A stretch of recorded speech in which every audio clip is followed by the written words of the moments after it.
صدر محفل، علماء اکرام اور مکتب کے بھائیوں، السلام علیکم۔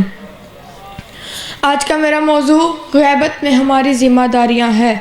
میرے امام جعفر صادق علیہ السلام نے فرمایا، جو یہ چاہتا ہو کہ وہ امام کے اصحاب میں شامل ہو جائے، اس کو چاہیے کہ وہ حالت انتظار میں رہے، اس کو چاہیے کہ تقوی اختیار کرے اور اچھے اخلاق اختیار کرے تو وہ منتظر کہلائے گا۔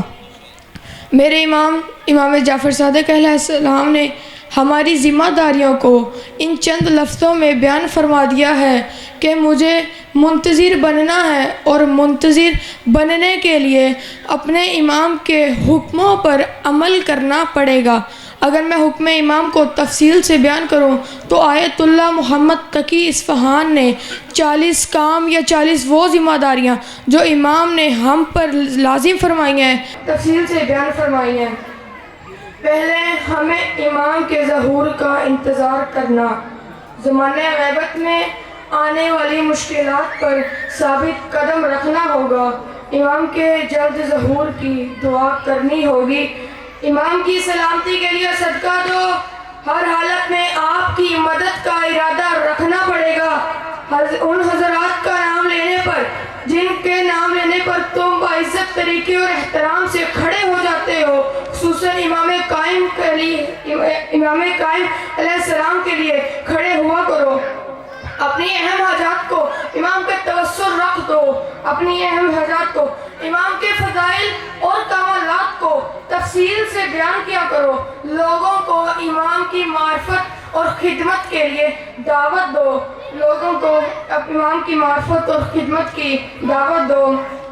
اپنے نیک مال کو امام کے لیے ہدیہ کر دو، خصوصاً تلاوت قرآن مجید، ہر جگہ بیٹھو وہاں پر امام کی زیارت پڑھنی چاہیے اور انہیں سلام پیش کرنا چاہیے، خدا سے امام کی فتح اور نصرت کی دعا کیا کرو، امام کے فضائل اور مناقب پر مبنی اشعار لکھا کرو اور پڑھا کرو۔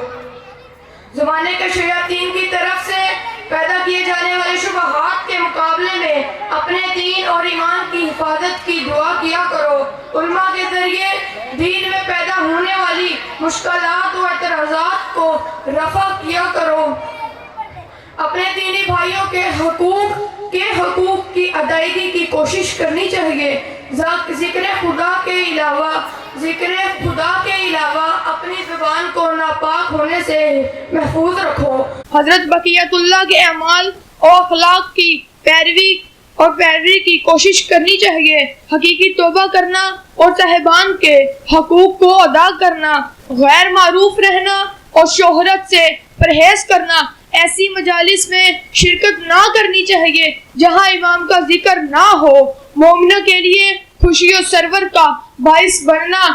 امام زمانہ کی نیابت میں حج انجام دینا یا کسی کو نائب بنا کر بھیجنا، امام زمانہ کی نیابت میں حضور اکرم صلی اللہ علیہ وآلہ وسلم اور ائمہ اطہار کی زیارت کرنا، امام کی خدمت اور مدد کرنے کی کوشش کرنا، امام سے ہر روز بیعت کی تجدید کرنا، خصوصاً جمعے کے دن امام سے ملاقات کے شوق کا اظہار کرنا، خصوصی طور پر امام عصر سے محبت کا اظہار کرنا، امام کے فضائل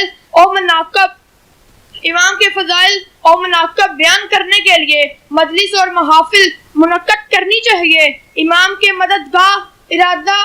مددگار اور دوستوں میں شامل ہونے کی دعا کرنا، امام کے حقوق کا خیال رکھنا، امام کے دشمنوں پر لعنت بھیجنا، گناہوں سے حقیقی توبہ کر کے اپنے نفس کا تزکیہ کرنا اور اچھے اخلاق حاصل کرنا، برے لوگوں سے تقیہ اختیار کرنا، جھٹلانے جانے اور اذیت پہنچائے جانے پر ثابت قدم رکھنا،